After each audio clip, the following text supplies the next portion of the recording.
Hey YouTube, welcome to another episode of News in 2 Minutes, bringing you the news that you need to know every day. Let's begin. 4 people, including 1 American, have been killed in violent protests in Egypt as over 100,000 pro-government protesters clashed with anti-hardline Islamists this weekend. The country is bracing for what many within Egypt are calling a second revolution, while the nation's religious authority has echoed warnings of civil war if the protests continue. The circumstances have caused the U.S. and other Western nations to warn their citizens not to travel to Egypt and that all U.S. nationals should remain on alert. Egyptian media is reporting that the American killed in the rioting was a 21-year-old student who was shot while videotaping the protests, and they report that the army has fired into a crowd of people attempting to burn down a building. Muslim Brotherhood-elect President Mohamed Morsi has shown his power by deploying Egypt's military to the streets as protesters gather near government buildings. In a continued attempt to separate those within the military from the truth of what is happening to American citizens, the Department of Defense has initiated a program that filters and blocks any website that hosts information regarding the citizen spying program PRISM.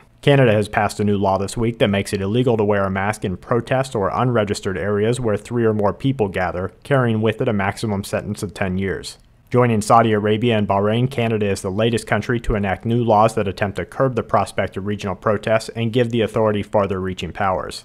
A geomagnetic storm nearing the G3 classification is in progress at the time of this recording. The storm is caused by solar wind from a large coronal hole that seems to have been bolstered by a recent CME, amplifying the storm's effect on Earth, causing brilliant auroras at high altitudes and an increased quake watch as the storm subsides.